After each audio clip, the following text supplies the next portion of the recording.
MLC N Ravikumar ಸರ್ಕಾರದ CS ಆಗಿರುವಂತಹ ಶಾಲಿನಿ ರಜನೀಶ್ ಅವರ ಮೇಲೆ ನಾಲ್ಗೆಯನ್ನ ಹರಿಬಿಟ್ಟಿದ್ದಾರೆ.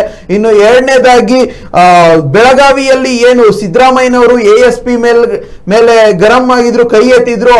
ಆ ಒಂದು ವಿಚಾರವಾಗಿ ASP ರಾಜೀನಾಮೆ ಕೊಟ್ಟಿದ್ರು. ರಾಜೀನಾಮೆ ಈಗ ASP ಯನ್ನ ಮನವೊಲಿಸುವಂತ ಒಂದು ಕಾರ್ಯ ನಡೆದಿದೆ. ಈ ವಿಚಾರದ ಬಗ್ಗೆ ಮಾತನಾಡ್ತಾ ಹೋಗೋಣ. ಇನ್ನು ಮೂರನೇದಾಗಿ ಏನು BBMP ವ್ಯಾಪ್ತಿಯಲ್ಲಿ ಒಳ ಮೀಸಲಾತಿ ವಿಚಾರವಾಗಿ ಸಮೀಕ್ಷೆ ನಡೆಸ್ತಿದ್ರು. ಈ ಒಂದು ಸಮೀಕ್ಷೆಯಲ್ಲಿ ನಿರ್ಲಕ್ಷ್ಯವಾಗಿ ಸಮೀಕ್ಷೆ ನಡೆಸಿದ್ರು ಅಂದ್ರೆ 4 ಜನ ಅಧಿಕಾರಿಗಳನ್ನ ಸಸ್ಪೆಂಡ್ ಮಾಡಿದ್ದಾರೆ. ಈ ಒಂದು ವಿಚಾರಗಳನ್ನ ಮಾತನಾಡ್ತಾ ಹೋಗೋಣ. ಇದನ್ನೆಲ್ಲ ಮಾತಾಡ್ಲಿಕ್ಕೆ ನಮ್ಮ ಜೊತೆ ಇದ್ದಾರೆ ಪ್ರಧಾನ ಸಂಪಾದಕರಾದಂತಹ KJ ಹಳ್ಳಿ ಸುರೇಶ್ ಅವರು. Sir, welcome sir. Thank you. ಎಲ್ಲೋ ಒಂದ್ ಕಡೆ ಇವಾಗ ಈ ಒಂದು ಇದರಲ್ಲಿ MLC ಎನ್ ರವಿಕುಮಾರ್ನವರು ಪದೇ ನಾಲ್ಗೆ ಹಾರಿ ಬಿಡ್ತಿದ್ದಾರೆ. ಅವ್ರಿಗೇನ್ ನಾಲ್ಗೆ ಹಿಡ್ತದಲ್ಲಿಲ್ವಾ ಅನ್ನೋ ಒಂದು ಪ್ರಶ್ನೆ ಕಾಡುತ್ತೆ. ಈ ಒಂದು ಅದಲ್ಲದೆ ಮಹಿಳಾ ಅಧಿಕಾರಿಗಳ ಮೇಲೆ ಒಬ್ಬ ಮಹಿಳಾ ಅಧಿಕಾರಿ ಶಾಲಿನಿ ರಜನೀಶ್ CS ಸರ್ಕಾರದ CS ಆಗಿರುವಂತ ಶಾಲಿನಿ ರಜನೀಶ್ ಅವರ ಮೇಲೆ ನಾಲ್ಗೆ ಹರಿಬಿಟ್ಟಿದ್ದಾರೆ. ಈ ಒಂದು ಪ್ರಕರಣದ ಬಗ್ಗೆ ಏನ್ ನಮ್ಮ ಸರ್ ಏನ್ ಹೇಳ್ತೀರಾ? ನೋಡಿ, ಸರ್ಕಾರದ ಮುಖ್ಯ ಕಾರ್ಯದರ್ಶಿ ಅವರು ಮುಖ್ಯಮಂತ್ರಿಯನ್ನು ಬಿಟ್ಟರೆ ನೆಕ್ಸ್ಟ್ ಒಂದು ಮಹೋನ್ನತವಾದ ಸ್ಥಾನ. ಅದು ಅಧಿಕಾರಿಗಳ ಮಟ್ಟದಲ್ಲಿ ಒಂದು ಉನ್ನತ ಸ್ಥಾನದಲ್ಲಿರುವಂಥ ಶಾಲಿನಿ ರಜನೀಶ್ ಅವರು ಇದ್ರ ಬೇರೆ ಡಿಪಾರ್ಟ್ಮೆಂಟಲ್ಲಿ ಏನು ಜವಾಬ್ದಾರಿಯನ್ನು ನಿಭಾಯಿಸಿದ್ದಾರೆ. ಈಗ ಅವರ ವಿರುದ್ಧ ಏನು MLC ರವಿಕುಮಾರ್ ಅವರು ಏನು ಒಂದು ರೀತಿ ಅವರನ್ನು ನಿಂದಿಸುವ ರೂಪದಲ್ಲಿ ಮಾತಾಡಿದ್ದಾರೆ ಅನ್ನುವಂಥ ವಿಡಿಯೋ ಎಲ್ಲ ಕಡೆ ಹರಿದಾಡ್ತಾ ಇದೆ. ಮತ್ತು MLC ಅವರು ಹೌದು ಪ್ರಮಾಣ ವಚನ ಸ್ವೀಕಾರ ಮಾಡಿರ್ತಾರೆ. ಇವರೆಲ್ಲ MLCಗಳು ಯಾಕೆ ಅಂದರೆ ಇವರು ಮೇಲ್ಮನೆ ಮೇಲೆ ಇರ್ತಾರೆ. ಇವ್ರನ್ನೆಲ್ಲ ಥಿಂಕ್ ಟ್ಯಾಂಕರ್ ಅಂತ ಕರೀತಾರೆ. ಅಂದರೆ ಏನು ನಮ್ಮದು ಚಿಂತಕರ ಚಾವಡಿ ಅಂತ ಕರೀಲಾಗುತ್ತೆ ಅದನ್ನು, MLC ವಿಧಾನ ಪರಿಷತ್ತನ್ನು. ಅಂದರೆ ಅಲ್ಲಿಗೆ ಬರುವಂಥವರೆಲ್ಲ ಸುಸಂಸ್ಕೃತರು, ಜ್ಞಾನಿಗಳು, ಆಮೇಲೆ ಅಧ್ಯಯನಶೀಲರು, ಮತ್ತು ಒಳ್ಳೊಳ್ಳೆ ವಿಚಾರಗಳನ್ನು ಚರ್ಚೆ ಮಾಡುವಂಥ ಪ್ರಕಾಂಡ ಪಂಡಿತರು ಅಂಥೇಳಿ ಎಲ್ಲ ಹೇಳಲಾಗತ್ತೆ.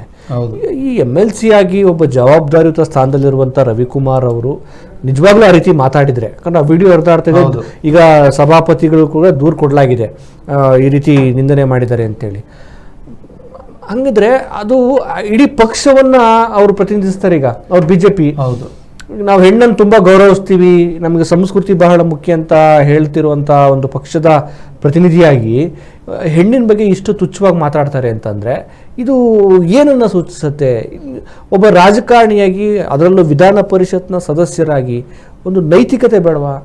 ಮತ್ತು ಒಂದು ಸಭ್ಯತೆ ಬೇಡವಾ? ನಾನು ಯಾವ ವಿಚಾರದಲ್ಲಿ ಯಾರ ಬಗ್ಗೆ ಮಾತಾಡ್ತಿದ್ದೀನಿ, ನನ್ನ ಈ ಮಾತು ಏನೆಲ್ಲ ಪರಿಣಾಮವನ್ನು ಉಂಟುತ್ತೆ ಅನ್ನುವಂಥ ಒಂದು ಚಿಂತನೆನೇ ಇಲ್ವಾ? ಹೌದು. ಯಾಕೆ ಒಂದ್ ಕಡೆ ಈ ಒಂದು ಪ್ರಕರಣ ನೋಡ್ತಾ ಇದ್ರೆ ಎಲ್ಲ ಅವ್ರು ಏನೋ ಒಂದು ಚಿಂತನೆ ಮಾಡ್ದಂಗೆ ಈ ಮಾತನಾಡ್ತಿದಾರ ಅಂತ ಸರ್. ಅದೇನೆ, ಅಧಿಕಾರಿಗಳ ವಿರುದ್ಧ ಏನಾದರೂ ನಿಮ್ದು ಅಸಮಾಧಾನ ಇದ್ರೆ ದೂರು ಕೊಡ್ಬೋದು. ಈಗ ನೋಡಿ, ಅವರು ನಮಗೆ ಕೈಗೆ ಸಿಗಲ್ಲ ಮತ್ತು ಅಥವಾ ನಮಗೆ ಸ್ಪಂದಿಸ್ತಾ ಇಲ್ಲ, ಏನು ಇದು ಅವರ ಆಡಳಿತದ ವೈಖರಿ ಅಥವಾ ಅವರ ಏನು ಕಾರ್ಯವೈಖರಿ ನಿಮಗೆ ತೃಪ್ತಿ ತಂದಿಲ್ಲ ಅಂತ ಅದಕ್ಕೆ ದೂರು ಕೊಡಿ, ಅಥವಾ ಕೇಳಿ ಪ್ರಶ್ನೆ ಮಾಡಿ. ಅವ್ರಿಗಿಂತ ಮೇಲೆ ಮುಖ್ಯಮಂತ್ರಿಗಳಿದ್ದಾರೆ ಹೇಳ್ಬೋದು. ಹಿಂಗೆ ಒಬ್ಬ ಅಧಿಕಾರಿ ಅವರು ಅವ್ರ ವಿರುದ್ಧ ರೀತಿ ನಿಂದನಾತ್ಮಕವಾಗಿ ಮಾತಾಡ್ತೀರಿ ಅಂತಂದರೆ ಪ್ರಶ್ನೆ, ಇನ್ನು ನಮ್ಮದು ಸಂಸ್ಕೃತಿ, ನಾವು ಸಂಸ್ಕೃತಿಯ ಪರ, ನಾವು ಏನು ಸನಾತನ ಸಂಸ್ಕೃತಿಯವರು, ನಾವು ಹೆಣ್ಣನ್ನು ಗೌರವಿಸ್ತೀವಿ, ಪೂಜಿಸ್ತೀವಿ ಅಂತ ಹೇಳ್ತೀವಿ ಪದೇ ಇವರು BJPಯ ಪಕ್ಷದವ್ರ ಮೇಲೆ ಬರುವಂತ. ಕೊನೆ ಬಾರಿ CT ರವಿ ಅವ್ರ ಮೇಲೂ ಇದೇ ತರ ಆರೋಪ ಮಾಡಿದ್ರು. ಲಕ್ಷ್ಮೀ ಹೆಬ್ಬಾಳ್ಕರ್ ಅವ್ರ ವಿರುದ್ಧ ಪದ ಉಪಯೋಗಿಸಿದ್ರು ಅಂದ್ಬಿಟ್ಟು ಮೇಲ್ಮನೆಯಲ್ಲಿ ಸರ್. ಅದಕ್ಕೆ ಈ ಸಂಸದೀಯ ಪಟುತ್ವ ಅನ್ನೋದು ಬೇಕಾಗತ್ತೆ. ಸದನದಲ್ಲಿ ಯಾವ ರೀತಿ ನಡವಳಿಕೆ ಮಾಡಬೇಕು ನೋಡ್ರಿ, ಇದು ಯಾರ ಒಬ್ಬ ಸಾಮಾನ್ಯನಿಗೂ ಕೂಡ ಇರುವಂತ ಒಂದು ಕಾಮನ್ ಸೆನ್ಸ್. ಅದು ವಿಧಾನ ಪರಿಷತ್ ಸದಸ್ಯ ಆಗಲಿ ಅಥವಾ ಸಾಮಾನ್ಯ ಪ್ರಜೆ ಆಗಲಿ, ಮುಖ್ಯಮಂತ್ರಿ ಆಗಲಿ, ವಿರೋಧ ಪಕ್ಷದ ನಾಯಕ ಆಗಲಿ, ನಾನು ಈ ದೇಶದ ಸಂವಿಧಾನದ ಒಂದು ವ್ಯಾಪ್ತಿಯಲ್ಲಿ ಏನು ಮಾತಾಡಬೇಕು ಅನ್ನೋದು ಬಹಳ ಮುಖ್ಯ. ಅದರಲ್ಲೂ ಇವರು ಜನಪ್ರತಿನಿಧಿಗಳಾಗಿದ್ದಾರೆ, ವಿಧಾನ ಪರಿಷತ್ನ ಸದಸ್ಯರಾಗಿದ್ದಾರೆ. ನಾನು ಮಾತಾಡುವ ಮಾತು ಅದಕ್ಕೆ ಎಷ್ಟು ಮೌಲ್ಯ ಇರಬೇಕು, ಅದಕ್ಕೆ ಎಷ್ಟು ತೂಕ ಇರಬೇಕು. ಅದಕ್ಕೆ ಹೇಳೋದು, ನುಡಿದರೆ ಮಾತು ಮುತ್ತಿನ ಹಾರದಂತಿರಬೇಕು, ಸ್ಫಟಿಕದ ಸಲಾಕೆಯಂತಿರಬೇಕು, ಲಿಂಗ ಮೆಚ್ಚಿ ಅಹುದಹುದೆನ್ನಬೇಕು ಅಂತ. ಹಂಗೆ ಮಾತಿಗಷ್ಟು ಮಹತ್ವ ಇದೆ. ಬಸವಣ್ಣವ್ರು ಹೇಳಿದ್ದು ಮಾತೆ ಮುತ್ತು ಮಾತೆ ಮೃತ್ಯು ಅಂತ. ಮಾತು ಎಲ್ಲವನ್ನೂ ಮಾಡಬಹುದು. ಏನು ಮಾತೆ ನಿಮ್ಮ ನಡೆನುಡಿಯು, ಮಾತೆ ನಿಮ್ಮ ಹಗೆ ಕೊಲೆಯು, ಮಾತೆ ಸಕಲ ಸಂಪದವು ಲೋಕಕ್ಕೆ, ಮಾತೆ ಮಾಣಿಕವು ಸರ್ವಜ್ಞ ಅಂತ ಸರ್ವಜ್ಞ ಹೇಳಿದ್ದಾರೆ. ಹಾಗಾಗಿ ನೀವು ಆಡುವ ಮಾತು ಜನರನ್ನ ಅರಳಿಸಬೇಕು. ನೀವು ಆಡುವ ಮಾತು ಜನರನ್ನ ಚಿಂತನಾಶೀಲತೆಗೆ ಕರೆದೊಯ್ಯಬೇಕು. ನೀವು ಆಡುವ ಮಾತು ಜನರಿಗೊಂದು ನೆಮ್ಮದಿ ಕೊಡಬೇಕು. ನೀವು ಈ ರೀತಿ ನಿಂದನಾತ್ಮಕವಾಗಿ ಬಳಸ್ತೀರಿ. ನೀವೇನು ನೋಡಿ, ಅದೇ ಈ ಸದನದಲ್ಲಿ ಈ ವಾಕ್ಪಟುತ್ವ ಕಡಿಮೆ ಆಗ್ತಾ ಇದೆ ಅಂತ. ನೀವು ಯಾರಾದರೂ ಒಂದಿಬ್ಬರು ಬೆರಳೆಣಿಕೆಯನ್ನು ಬಿಟ್ಟರೆ ಒಂದು ಒಳ್ಳೆಯ ವಾಕ್ಚಾತುರ್ಯ ಅಂತಾರೆ, ವಾಕ್ಚಾತುರ್ಯ ಅಂತ. ನೀವು ಟೀಕೆ ಮಾಡೋದನ್ನು ಕೂಡ ರಚನಾತ್ಮಕವಾಗಿ ಟೀಕೆ ಮಾಡಬೇಕು. ರಚನಾತ್ಮಕವಾಗಿ ಟೀಕೆ ಮಾಡೋದಕ್ಕೂ ಕೂಡ ಅವಕಾಶ ಇದೆ.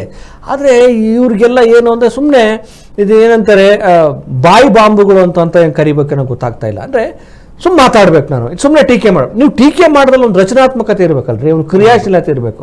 ಅದಕ್ಕೆ ನಾವು ಹೇಳೋದೇನು ಅಂದರೆ, ನೀವು ಸ್ವಲ್ಪ ಓದಿ ಸ್ಟಡಿ ಮಾಡ್ಬೇಕ್ರಿ. ಎಷ್ಟೋ ಈ ಒಳ್ಳೆ MP ಪ್ರಕಾಶ್ ಅಂತವ್ರಿಗೆ ಸಿದ್ದರಾಮಯ್ಯನವ್ರು ಓದ್ತಾ ಸ್ಟಡಿ ಮಾಡ್ತಾರೆ. ಸಿದ್ದರಾಮಯ್ಯನಂತವರು, ಆಮೇಲೆ ಬೇರೆ ಬೇರೆ ರಾಜಕಾರಣಿಗಳಿದ್ದಾರೆ, ಶಾಂತವೇರಿ ಗೋಪಾಲ್ ಗೌಡ್ರು ಅಂತವರು, ಇವರೆಲ್ಲ ದೇವೇಗೌಡರು ಓದ್ತಾರ್ರಿ, ಸ್ಟಡಿ ಮಾಡ್ತಾರೆ. ಅವ್ರು ಬಿಡುವಿನ ವೇಳೆಯಲ್ಲಿ ಪುಸ್ತಕವನ್ನು ಓದ್ತಾರೆ. ಇವರು ಇವು ಪುಸ್ತಕದಲ್ಲೂ ನಿಮಗೆ ಆಸಕ್ತಿ ಇಲ್ಲ, ಓದಿನಲ್ಲೂ ಇಲ್ಲ, ಸಮಾಜದ ಆಗುವಗಳ ಬಗ್ಗೆ ನೀವು ಮಾತಾಡೋದಕ್ಕೆ ನಿಮ್ಗೊಂದು ಸರಿಯಾದ ಗೊತ್ತಿಲ್ಲ. ಯಾಕೆ ಇದಕ್ಕೆ ಬರ್ತೀರಿ? ಮುಖ್ಯವಾಹಿನಿ ಯಾಕೆ ಬರ್ತೀರಿ? ಮುಖ್ಯವಾಹಿನಿ ನೀವು ಬಂದಿದ್ದೀರಿ ಅಂತ ಅನ್ನೋದಾದರೆ ನೀವು ಮಾತಾಡುವ ಮಾತು ಸಮಾಜದಲ್ಲಿ ಯಾವ ರೀತಿ ಪರಿಣಾಮ ಉಂಟು ಮಾಡುತ್ತೆ ಅನ್ನೋದನ್ನ ತಿಳ್ಕೋಬೇಕು. ಮತ್ತೆ ಯಾರೋ ಒಬ್ಬ ಅಧಿಕಾರಿ, ಇದೇ ಎನ್ ರವಿಕುಮಾರ್ ಅವರು ಮೇ 24ನೇ ತಾರೀಕು ಕಲಬುರಗಿಯ ಜಿಲ್ಲಾಧಿಕಾರಿಗಳ ವಿರುದ್ಧ ಮಾತನಾಡಿದ್ದಾರೆ. ಏನಂದ್ರೆ ಸಭೆಯಲ್ಲಿ ಶಿಳ್ಳೆ ಕೇಕೆಗಳು ಜಾಸ್ತಿ ಆಗುತ್ತೆ ಜಿಲ್ಲಾಧಿಕಾರಿಗಳು ಬಂದಾಗ. ಇದೇ ವೇಳೆ ಜಿಲ್ಲಾಧಿಕಾರಿಗಳಿದ್ದಾರೆ, ಇವರೇನ್ ಪಾಕಿಸ್ತಾನದಿಂದ ಬಂದಿದ್ದಾರಾ ಅಥವಾ ಇಲ್ಲಿನ IAS ಜಿಲ್ಲಾಧಿಕಾರಿನ ಅಂತ ಮಾತನಾಡಿದ್ದಾರೆ ಸರ್. ಇದೇ ಎನ್ ರವಿಕುಮಾರ್ನವರು. ಅದೇ ಹೇಳೋದು, ಒಬ್ಬ ಜಿಲ್ಲಾಧಿಕಾರಿಯನ್ನ ಹೇಗೆ ನಡೆಸ್ಕೊಳ್ಬೇಕು ಅಥವಾ ಅವ್ರನ್ನ ಹೇಗೆ ಸಂಬೋಧಿಸಬೇಕು. ಅಲ್ಲ ಸರ್, ಇಲ್ಲಿ ಇನ್ನೊಂದು ಪ್ರಶ್ನೆ ಕಾಡುತ್ತೆ. ಜನಗಳು ಯಾರೋ ಒಬ್ರು ಚಪ್ಪಾಳೆ ಹೊಡೆದ್ರು ಅಂದ್ರೆ ಏನ್ ಪಾಕಿಸ್ತಾನದಿಂದ ಬಂದವ್ರಿಗೆ ಮಾತ್ರ ಚಪ್ಪಾಳೆ ಹೊಡಿತಾರೆ? ಪಾಕಿಸ್ತಾನದವ್ರಿಗೆ ಹಂಗಾದ್ರೆ ಚಪ್ಪಾಳೆ ಹೊಡಿತಾರ ನಮ್ಮ ರಾಜ್ಯದಲ್ಲಿ? ಅಲ್ಲ, ಚಪ್ಪಾಳೆ ಯಾವ್ದಕ್ಕೆ ಹೊಡಿತಾರೆ ಜನ ಅದು ಗೊತ್ತಿಲ್ಲ ನನಗೆ. ಚಪ್ಪಾಳೆ ಅದೇ ಹೇಳೋದು, ಒಂದು ಮಾತಿದೆಯಲ್ಲ, ಲಂಕೇಶ್ ಹೇಳ್ತಾರೆ, ಚಪ್ಪಾಳೆಯಲ್ಲಿ ಹುಟ್ಟಿದ ನಾಯಕ ಚಪ್ಪಾಳಿಯಲ್ಲೇ ಸಾಯ್ತಾನೆ ಅಂತ. ಇನ್ನು ಜನರಿಗೆ ಗೊತ್ತಲ್ವಾ ನಿಮಗೆ? ಬಿರಿಯಾನಿ ಕೊಟ್ಟರೆ ಜೈ ಅಂತಾರೆ, 200 ರೂಪಾಯಿ ದುಡ್ಡು ಕೊಟ್ಟರೆ ಜೈ ಅಂತಾರೆ, ಒಂದು ಕ್ವಾರ್ಟರ್ ಕೊಟ್ಟರೆ ಜೈ ಅಂತಾರೆ. ಒಂದಷ್ಟು ಜನ ವಿವೇಕ ಇರೋ, ರಾಜಕೀಯ ಪ್ರಜ್ಞೆ ಇರೋ ಜನರು ಇದ್ದಾರೆ.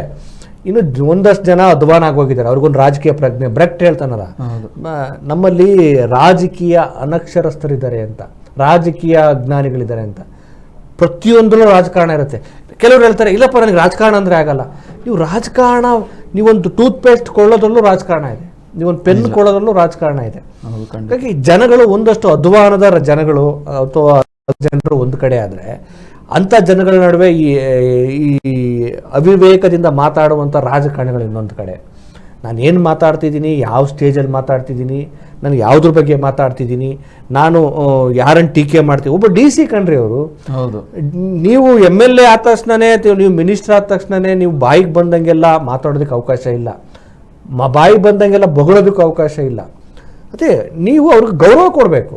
ನೀವು MLA ಆದ ತಕ್ಷಣನೇ ನೀವು ಏನು ಸಂವಿಧಾನ ಏನು ಹೇಳುತ್ತೆ, ಪ್ರತಿಯೊಬ್ಬರಿಗೂ ವಾಕ್ ಸ್ವಾತಂತ್ರ್ಯ ಇದೆ. ಹೌದು, ಮಾಧ್ಯಮದವ್ರಿಗೂ ವಾಕ್ ಸ್ವಾತಂತ್ರ್ಯ ಇದೆ, ಸಾಮಾನ್ಯ ಪ್ರಜೆಗೂ ವಾಕ್ ಸ್ವಾತಂತ್ರ್ಯ ಇದೆ.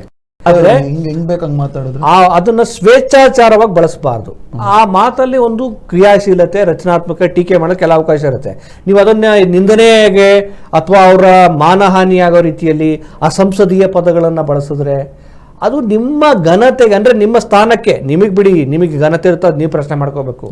ನೀವೇನು MLC ಆಗಿರ್ತೀರಿ, ನೀವೇನು ಶಾಸಕರಾಗಿರ್ತೀರಿ, ನೀವೇನು ಮುಖ್ಯಮಂತ್ರಿ ಆಗಿರ್ತೀರಿ, ಅಥವಾ ನಿಮ್ದೇನೊಂದು ಸ್ಥಾನ ಇರುತ್ತಲ್ಲ, ಸಾಂವಿಧಾನಿಕವಾದ ಹುದ್ದೆಗಳನ್ನು ಅಲಂಕರಿಸಿರ್ತಾರಲ್ಲ, ಅದಕ್ಕೆ ಅಗೌರವ ತಂದಂಗಾಗತ್ತೆ.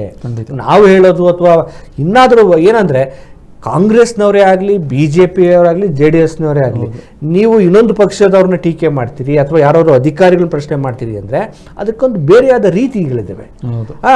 ಆ ಒಂದು ಟೀಕೆಯಲ್ಲಿ ಜನಪರವಾದ ಆಶಯ ಇರಬೇಕು. ಇವ್ರ ಟೀಕೆ ನೋಡಿದ್ರೆ ತುಂಬಾ ನಿಂದನಾತ್ಮಕವಾಗಿದೆ. ಅಂದರೆ ಅದು ಒಂದು ರೀತಿ ಏನು, ಇವ್ರ ಯೋಚನೆ ಅದೆಷ್ಟು ಕೆಟ್ಟದಾಗಿದೆ ಅಂತ ಅನ್ಸ್ಬಿಡುತ್ತೆ. ಹಾಗಾಗಿ ಇವ್ರು ಕ್ಷಮೆ ಕೇಳಬೇಕು.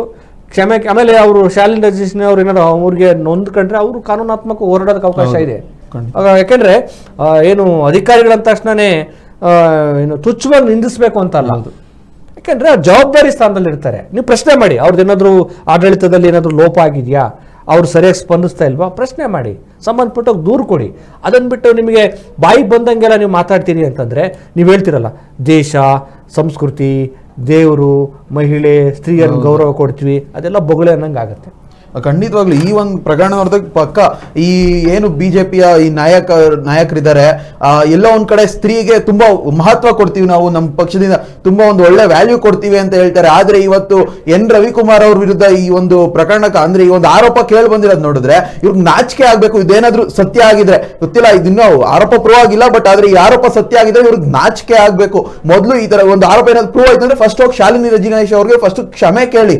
ಅವರು ಏನ್ ಕಾನೂನಾತ್ಮಕ ಹೋರಾಟ ಮಾಡೋದ್ಕಿಂತ ಮುಂಚಾಗೆ ನೀವು ಕ್ಷಮೆ ಕೇಳಿ, ತಪ್ಪಾಯ್ತು ಅಂತ ಕೇಳ್ಕೊಳ್ಳಿ. ಅವಾಗ್ಲಾದ್ರೂ ಏನಾದ್ರೂ ಒಂಚೂರು ನಿಮ್ಮ ಮಾನ ಏನಾದ್ರೂ ಉಳಿಯಂಗಿದ್ರೆ ಅವಾಗ್ಲಾದ್ರೂ ಉಳಿಯುತ್ತೇನೋ.